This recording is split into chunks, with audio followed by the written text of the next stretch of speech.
This is Chapter 7 and 8 of Warhorse by Michael Morpurgo. Chapter 7. It was just after Reveille the next morning, and we were rummaging around in our nose bags for the last of our oats, when I saw Captain Jamie Stewart striding along the horse lines towards us.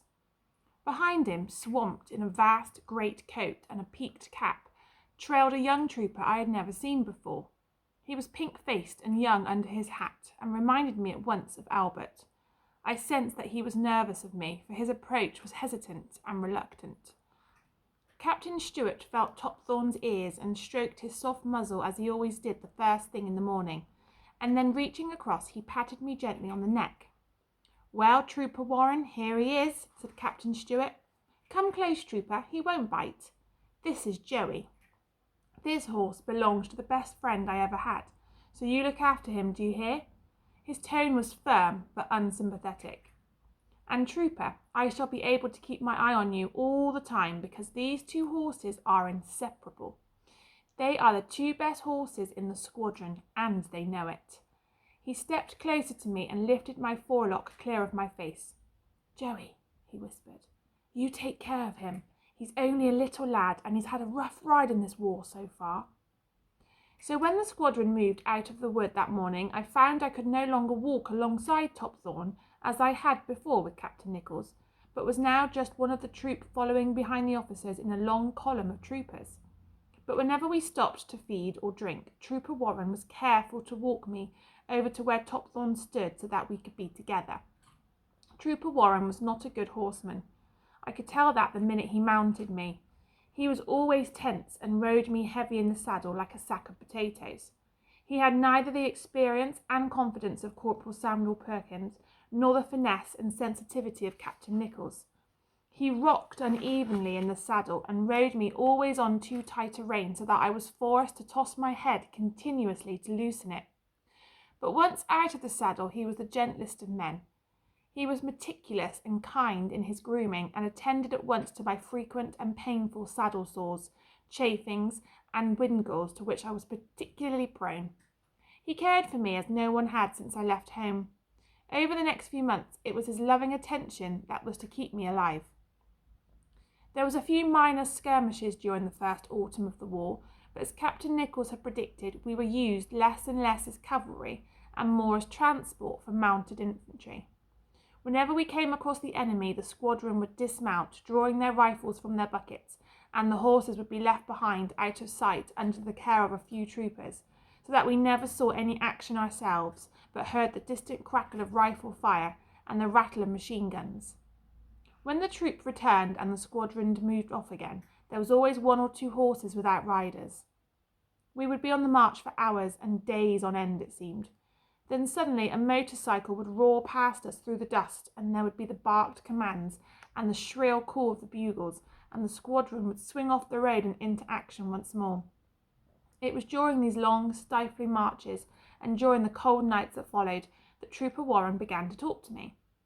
He told me in the same action in which Captain Nichols had been killed, he had had his horse shot down from beneath him, and how only a few weeks before he had been an apprentice blacksmith with his father.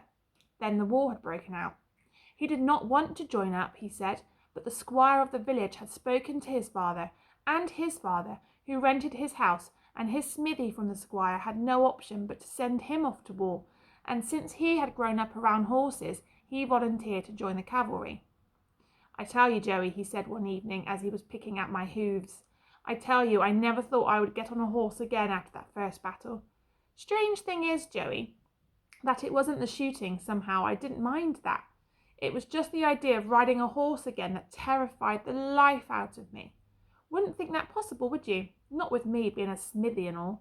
Still, I'm over it now, and you've done that for me, Joey. You've given me back my confidence. I feel I can do anything now. I feel like one of those knights in armour when I'm on you." Then, with the onset of winter, the rain came down in sheets.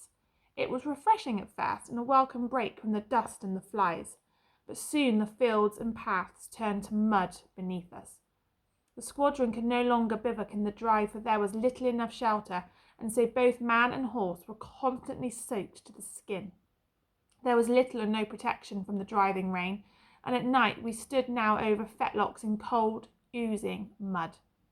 But Trooper Warren looked after me with great devotion, finding shelter for me wherever and whenever he could, rubbing some warmth into me with wisps of dry straw whenever he could find it, and ensuring that I always got a good ration of oats in my nose bag to keep me going.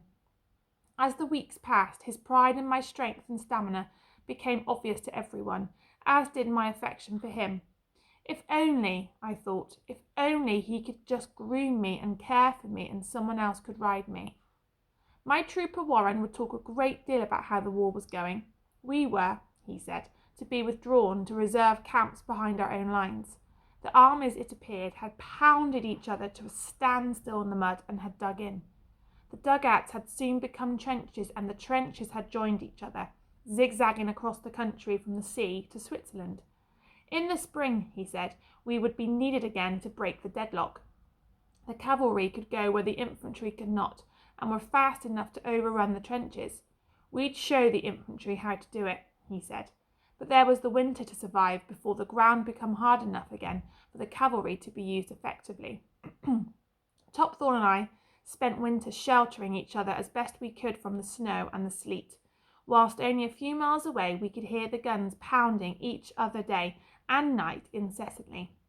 We saw the cheery soldiers smiling under their tin hats as they marched off to the front line, whistling and singing and joking as they went, and we watched the remnants struggling back haggard and silent under their dripping capes in the rain. Every once in a while, Trooper Warren would receive a letter from home, and he would read it out to me in a guarded whisper in case anyone else could overhear. The letters were all from his mother, and they all said much the same thing. "My dear Charlie," he would read, "your father hopes you are well, and so do I. We missed having you with us at Christmas. The table in the kitchen seemed empty without you. But your little brother helps when he can with the work, and father says he's coming on well, even though he's still a bit little and not strong enough yet to hold the farm horses. Minnie Whittle, that old widow from Hannaford Farm, died in her sleep last week. She was 80, so she can't grumble at that, though I expect she would if she could. She was always the world's worst grumbler. Do you remember? Well, son, that's all about our news. Your Sally from the village sends her best and says to tell you that she'll be writing soon. Keep safe, dearest boy, and come home soon. Your loving mother." "But Sally won't write, Joey, because she can't. Well, not very well anyway, but just as soon as this lot's over and finished with, I'll get back home and marry her. I've grown up with her, Joey, known her all my life. Suppose I know her almost as well as I know myself, and I like her a lot better." Trooper Warren broke the terrible monotony of that winter. He lifted my spirits, and I could see that Topthorne too welcomed every visit he made to the horse lines. He never knew how much good he did us. During that awful winter, so many of the horses went off to the veterinary hospital and never came back. Like all army horses, we were clipped out like hunters, so that all our lower quarters were exposed to the mud and rain. The weaker ones amongst us suffered first, for they had very little resilience and went downhill fast. But Topthorne and I came through to the spring, Topthorne surviving a severe cough that shook his whole massive frame, as if it was trying to tear the life out of him from the inside. It was Captain Stewart who saved him. He fed him up with a hot mash and covering him as best he could in the bleakest weather. And then, one ice-cold night in early spring, with frost lying on our backs, the troopers came to the horse liners unexpectedly early. It was before dawn. There had been a night of incessant heavy barrage. There was a new bustle and excitement in the camp. This was not one of the routine exercises we had come to expect. The troopers came along the horse liners in full service order, 2 bandoliers, respiratory haversack, rifle and sword. We were saddled up and moved silently out of the camp and onto the road. The troopers talked of the battle ahead, and all the frustrations and irritations of imposed idleness vanished as they sang in the saddle. And my Trooper Warren was singing along with them as lustily as any of them. In the cold grey of the night, the squadron joined the regiment in the remnants of a little ruined village, peopled only by cats, and waited there for an hour until the pale light of dawn crept over the horizon. Still, the guns bellowed out their fury, and the ground shook beneath us. We passed the field hospitals and the light guns before trotting over the support trenches to carry our first sight of the battlefield. Desolation and destruction were everywhere. Not a building was left intact. Not a blade of grass grew in the torn and ravaged soil. The singing around me stopped, and we moved on in ominous silence and out over the trenches that were crammed with men, their bayonets fixed to their rifles. They gave us a sporadic cheer as we clattered over the boards and out into the wilderness of no man's land, into the wilderness of wire and shell holes and the terrible litter of war. Suddenly the guns stopped firing overhead. We were through the wire. The squadron fanned out in a wide, uneven line and the bugle sounded. I felt the spurs biting into my sides and moved up alongside Topthorne as we broke into a trot.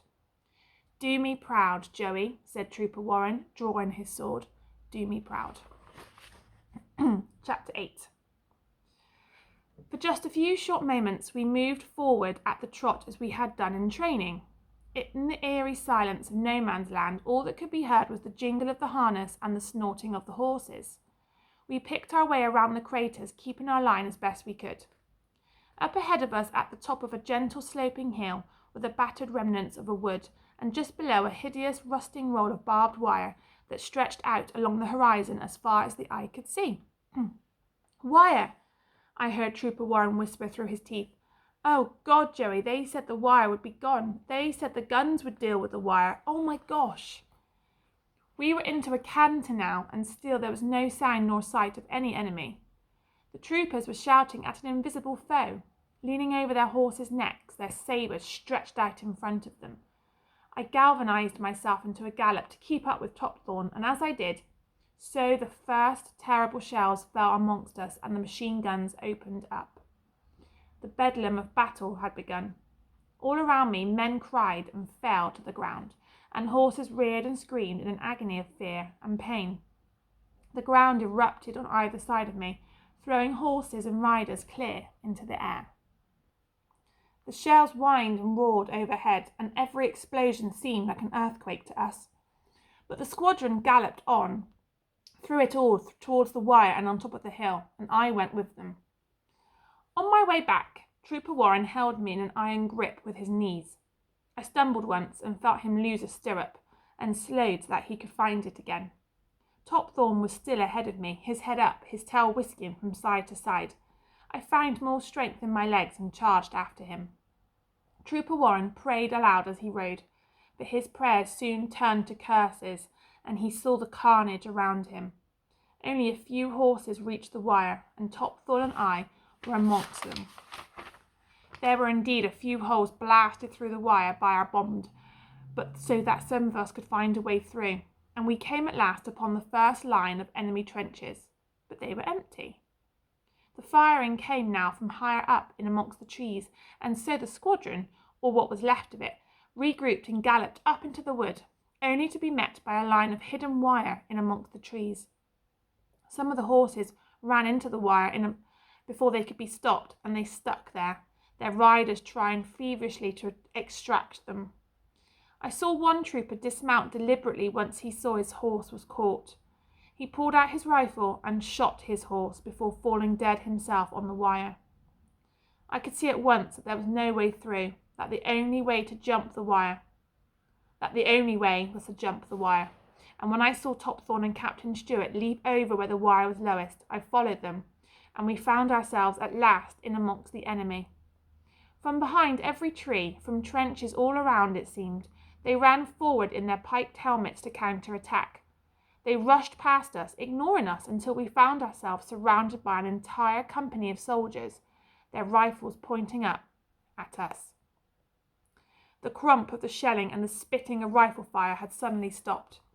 I looked around me for the rest of the squadron to discover that we were alone. Behind us, the riderless horses, all that was left of a proud cavalry squadron, galloped back towards our trenches, and the hillside below was strewn with the dead and the dying. "Throw down your sword, trooper," said Captain Stewart, bending in his saddle and dropping his sword to the ground. "There's been enough useless slaughter today. No sense in adding to it." He walked Topthorne closer towards us and reined in. "Trooper, I told you once we had the best horses in the squadron, and today they showed us that they are the best horses in the entire regiment, in the whole confounded army, and there's not one scratch on them." He dismounted as the German soldiers closed in, and Trooper Warren followed suit. They stood side by side, holding our reins while we were surrounded. We looked back down the hill at the battlefield. A few horses were still struggling on the wire, but one by one they were put out of their misery by the advancing German infantry, who had already regained their line of trenches. They were the last shots in the battle. "What a waste," the captain said. "What a ghastly waste. Maybe now when they see this, they'll understand that you can't send horses into wire and machine guns. Maybe now they'll think again." The soldiers around us seemed wary of us and kept their distance. They seemed not to know quite what to do with us. "The horses, sir," Trooper Warren asked. "Joey and Topthorne, what happens to them now?" "Same as us, Trooper," said Captain Stewart. "They're prisoners of war, just as we are." Flanked by the soldiers who hardly spoke, we were escorted over the brow of a hill and down into the valley below. Here the valley was still green, for there had been no battle over this ground yet. All the while, Trooper Warren had his arm over my neck to reassure me, and I felt that he was beginning to say goodbye. He spoke softly into my ear. "I don't suppose they'll let you come with me where I'm going, Joey. I wish they could, but they can't. But I shan't ever forget you. I promise you that." "Don't you worry, Trooper," Captain Stewart said. "The Germans love their horses every bit as much as we do. They'll be all right. Anyway, Topthorne will look after you, Joey. You can be sure of that." As we came out of the wood and onto the road below, we were halted by our escort. Captain Stewart and Trooper Warren were marched away down the road towards a cluster of ruined buildings that must at once been a village, whilst Topthorne and I were led away across the fields and further down the valley. There was no time for long farewells. Just a brief last stroke of the muzzle for each of us, and they were gone. As they walked away, Captain Stewart had his arm around Trooper Warren's shoulder.